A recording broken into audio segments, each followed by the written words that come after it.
game. It was just a great performance, and it's good to see that when you have so many new pieces, whether the guys are new to the National Football League or young in that process or new to us.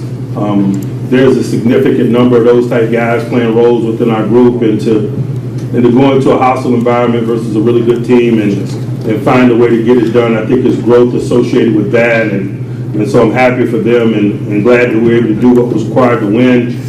After the game, I talked about the turnover component being significant, and obviously it was, but we knew that would be going in. The last several games leading up to this performance had been, negative turnovers from our perspective, and so it was good to flip that, and it positioned us to do what it is that we needed to do. Looking back at it from a coach's lens, taking the emotion out, I was encouraged by some of the things I saw from our offensive unit as well. It's no secret that we're, transitioning and gaining cohesion in that group, whether, again, it's young players or players that are new to us. I thought we did some good things considering the variables. I thought we were better than we were in Jacksonville, and this was our second opportunity with this collective to go into a road venue. Obviously, a regular season environment is more intense than the preseason one, and so for us to be better and substantially better, it was encouraging. There was less negativity in terms of negative plays. We were less penalized. We did good things. We took care of the football. We positioned ourselves to make the necessary plays in the weighty moments. The significant guys delivered in those moments. Deontay in possession down football, man, that catch he made on our sideline. What do you say about that?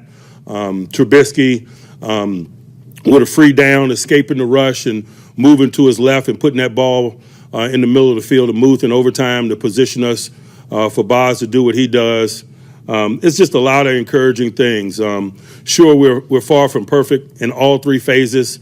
There's work to do, and we're excited about addressing that as we move forward.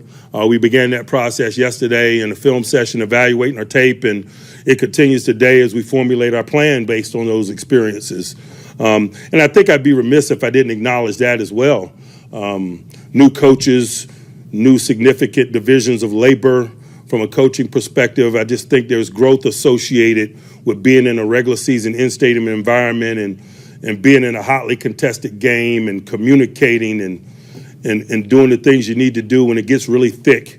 It's growth for all of us there, and hopefully it's a catalyst for us as we plan and prepare to move forward. I know it's going to be required. It always is in this game at this level. From a health perspective, man, I'll start with Watt. I know there's been a lot of speculation about that. Let me say this, man, we're probably in a lot better place than we were after the game, and usually that's the case, and that's why I don't always say too much after a game, even though there might be speculation out there. I can definitively say that TJ won't play this week, but I won't make any commitments beyond that. We're encouraged, and we'll just continue to look at the situation and gain opinions and do what's appropriate. We're going to do what's appropriate as we always do, whether it's him or others from a health perspective. It's going to be a cast of characters, obviously, to fill his role. Malik, Jameer being the lead candidates. But when you lose a guy like him, it's not about the guys that occupy his position of left outside linebacker. It's about how we redistribute our responsibilities collectively to produce the collective outcome that we desire. Those guys are not going to be TJ. It's not realistic to think that they're going to be TJ. But we expect them to be varsity, and we're going to formulate a plan and redistribute responsibilities to lean on our strengths, to minimize our weaknesses like we always do each and every week. And so we're excited about doing that with them and getting this group ready to play this week. Mason Cole had an ankle injury. I think it may, change his process throughout this week and from a preparedness standpoint, but we expect him to be available. Naj is really optimistic. It's good to be young, He appears to be in position, but he's going to have to practice and improve his readiness. That's just my perspective. He's a talented guy, but he's a young guy, And so I'm going to want to see some work from him. We'll take him day by day and see where that leads us in terms of his participation and the quality of that participation. As always, man, we'll simply do what's right for him and for us. The other injuries in game could probably be described as bumps and bruises, if you will. It may affect them during the course of preparation, but we don't expect any of those others to limit us in any way in terms of dividing the labor up as we lean in on the weekend. Now let's talk New England. Obviously got a lot of respect for Coach Belichick, man, and company, their mode of operation, how they do business. They're a transitional group as well, like us. It's been a number of years since we've been in the stadium against them, and as you put the tape on, you see that. Significant players in all three phases and coaches as well. But I know their core values will remain the same. I think if you're playing a New England team, they'll always have a high floor. They won't beat themselves. They won't be highly penalized. They'll play the field positioning game. They'll work to win the weighty moments. They'll fight for every blade of grass and goal line and short yardage and things of that nature. They'll do things to dress up their high volume stuff on offense and defense in an effort to search for a winning edge from a game planning perspective. They play a really good matchup game. An example, I'm watching their tape. They've always got a lockdown match corner, if you will. Over the years, in recent years, it's been Gilmore, and then it was J.C. Jackson, and now it's Jones. And I think that's what you get when you get continuity in a program, if you will. The names may change, but the roles and how they go about business, their mode of operation very much remains the same. I turned on the tape from last week. I see 31 tracking number 10 for Miami, very much in the ways like the number one corners from New England usually do. On offense, I see Mac Jones very much in command of the offense, doing a great job of communicating, changing things, getting them in a premium look, and doing so in a hostile environment in week one on the road in Miami. And so New England is New England. Some of the names and faces may change. Ty Montgomery's a third down back. It used to be James White. Before that, it was Kevin Falk. I love and respect the defined division of labor and the mode of operation in terms of how they function. We function in similar ways here, and so it's cool. It should make for a really interesting game. It'll be two trains on the track, and that's what football is about, man. We're in the National Football League. It's the fall, and I'm honored and humbled to be a part of it, and we'll work this week in that spirit and ready ourselves for a big-time matchup this weekend here in Pittsburgh. I'll pause and open it up for questions. Coach, regarding TJ Watt, you say you don't want to go beyond this week, but you say that the organization is encouraged. Does that suggest that you're not looking at the worst-case scenario of being lost for the season? That does suggest that, yes. Mike, is IR still a consideration for TJ? We got time to make decisions such as that. IR decisions that have to be made by the end of the week relative to this game being a counter. And so, we got time there. We're not in a hurry to gather information too quickly. We'll see how his body responds. We'll get second and third opinions. And at the end of the week or at some point, we'll do what's appropriate. Do you anticipate bringing in outside help depending on TJ's long-term availability? At the very least, we need outside help for practice. And I think maybe we've worked some people out already today in that vein. But whether or not it leads to participation remains to be seen. Mike, can you definitively say that surgery has been ruled out? I can't definitively say anything when we're pursuing second and third opinions. Might you have to protect TJ from TJ wanting to get back out there? Hey, that's an honor to do it. I'd rather say woe than sick 'em. What are we talking about? We're talking about protecting a highly competitive, talented guy. That's the job. So I'm not going to act like that's a problem. Mike, what did you see in Jameer that made you guys want to bring him back? We had a good experience with him last time. You got to make decisions week in and week out in an effort to field the very best group for that specific task. And sometimes young guys and guys on the fringe, if you will, get lost in the shuffle. Somebody claimed them, and we had to move on, and we had an opportunity to reconnect. And usually, you guys know us, man, we'll do repeat business if it's a good relationship. And so he's one of those guys. He's back here for a second time, and usually they're back here for a second time because they have some things that we value, not only in terms of talent, but approach to business that are in line with our mantra. Mike, with Najee, did he re-aggravate the injury from training camp? Or No, he did not. Same foot or different? I really don't know, to be honest with you. I know that we're in an encouraging place, and he's going to participate, and his level and quality of participation is going to be our guide, and so there's probably not much to write about. Because with the before in the youth, you have in time of possession and players ran from scrimmage. Did the offense fade, or does the defense fade? Do the offense just have to pick it up in terms of time of possession? When you get pick sixes and stuff like that, you're going to play more snaps on defense. You know, it's just you're on the field for a possession, you pick it and score, you're back out on the field for another possession. They were 50% on third down.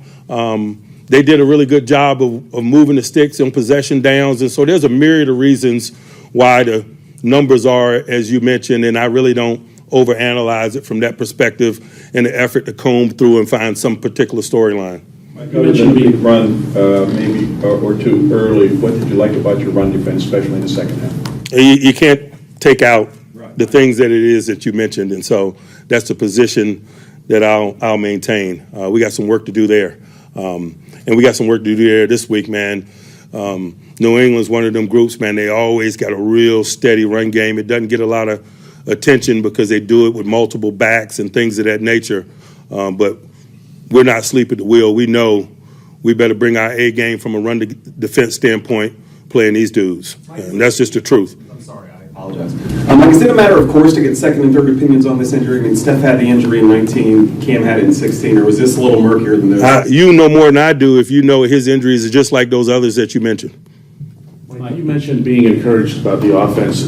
What will it take to get more downfield throwing, or was that something that you purposely kind of stepped away from because you had the big early lead? With downfield throwing comes the potential of negativity and turning the ball over. And environmentally, and the structure of how they function, we did what we thought was appropriate to win the game last week. It has no bearing on how we're going to function this week. Mike, you mentioned how Mitch, stepped up in the free play. I also saw, the play where there was a bad snap and he kept it alive, and also a play where he was in his own end zone and he kept the play alive. How much of that comes from his veteran experience and what you saw of him show up? I think it's beyond experience. I think it's pedigree. He's an athletic guy, and that's one of the things that was attractive to us in him back in the spring. Like, what were you able to see from Highsmith that made him so effective, and do you expect him to get more attention now with TJ? I just think it's a natural maturation process that he's going through. We drafted him in the third round out of Charlotte. He showed us some things that he was able to carve out a role for himself in his rookie year and be a third outside linebacker and even play in some packages. We created some packages to be inclusive with him. His second year, he moves into a starting role and does an admirable job there, a varsity job there. And so I just think it's reasonable to expect he's going to continue to improve in the ways that he's done that since he's been here. And so I don't know that any of us are shocked by the performance. As a matter of fact, I think most of us expect it to continue. You're not going to get 3 sacks each and every week, but he's a good player, and he's a man to be reckoned with for sure. Malik Reed may not be as tall as like Bud or T.J. Watt, but you had Harrison here who wasn't as tall as those guys, used leverage really well. Is that what Malik does well at that position too? Does he I'm not going to compare him to James Harrison. I'm not going to let you take me down that road. player who plays that position, is that how you get around it? Yeah, but I'm not going to compare him to James Harrison. I'm not going to let you take me down that road, man. Malik is a 700-plus snap defender the last 2 years. His resume speaks for itself. That's why we went out and acquired him. He's a very, very credible NFL player, and we expect him to play varsity ball for us. Mike, when it comes to TJ, how do you put into words the tangible impact he has on the defense as a leader? I don't. He doesn't need any endorsement from me. It's TJ Watt. His hardware and resume speaks for itself. Mike, you always talk about taking care of the football. Mitch hasn't turned the ball over in 4 games.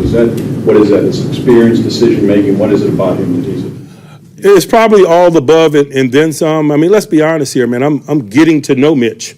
And so, I think anytime he and I step into a stadium, I come out of the stadium with a deeper, more understanding of what he is and who he is as a man and a player. And it's a process, and I don't resist that process, but I don't take it for granted at the same time either. And so we're learning and growing, and so it's reasonable to expect him to be better, for me to be better with him, for us to be better with each and every passing day, and particularly those days inside stadiums.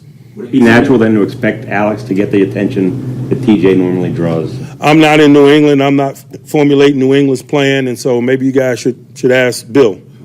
It seemed like Mika was taking more of a vocal. It seemed like Mika was taking more of a vocal step up as on top of his play as well. Have you seen him speak more as a leader this year? That's always been Mika, but you can write that story. He's vocal. He's intense. He is a big-time player, and he has been since the day we acquired him on a short week going into San Francisco. He was vocal that week. In that same vein, what kind of leader is Mika? Do you expect him to take that step up with TJ not on the field? I don't think we're devoid of leadership. I'm just going to ask guys to be themselves, and I'll take an additional play or two. I think that's going to be needed. Mike, you mentioned the improvements with the offense, specifically with the offensive line. What have you seen? What kind of steps have you seen forward? Again, like I mentioned, we were in an environment where communication was a challenge, snap counts and things that aid offensive line cohesion and play, and we had less negativity than we did the last time. And so that's something to build upon without getting too specific.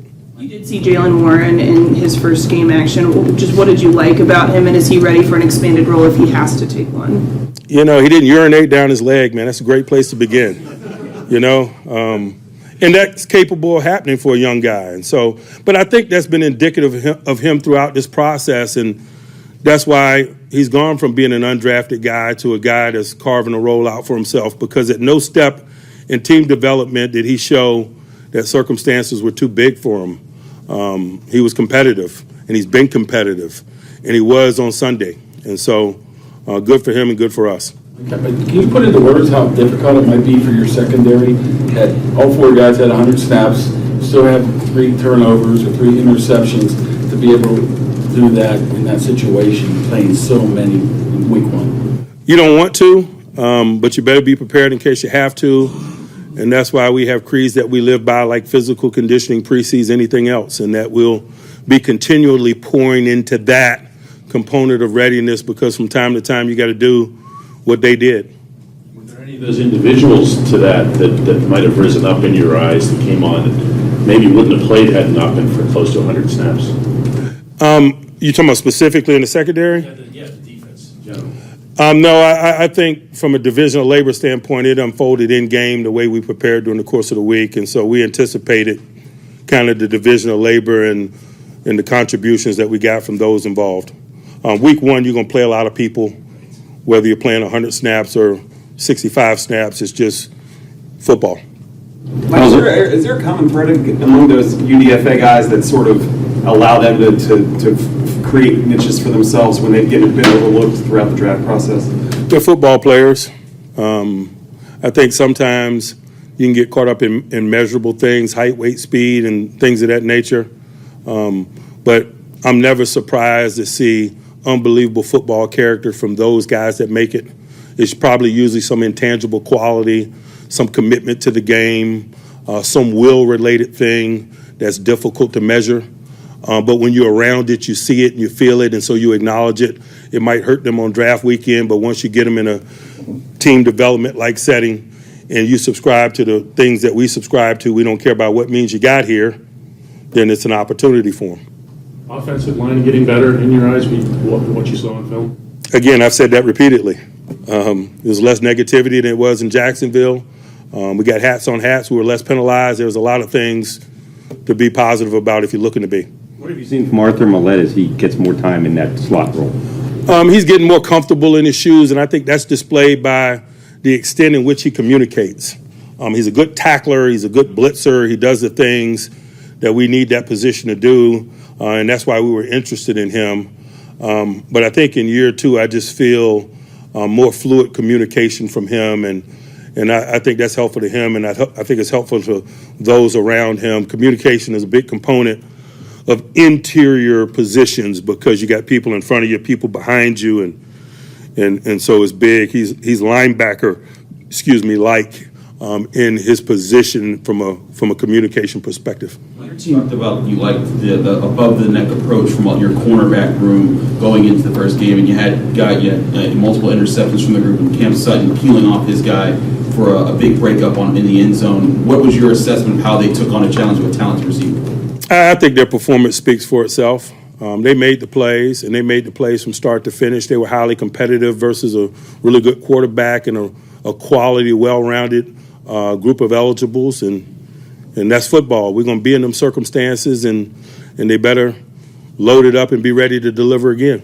Mike, did Devin Bush take a big step forward based on his play Sunday?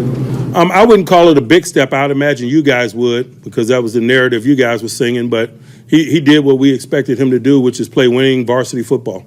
Your team has had to deal with what Cincinnati had to deal with, losing a long snapper in game before. Has there ever been conversation about allowing like a backup, an emergency guy to dress, carry an extra guy who has that skill set?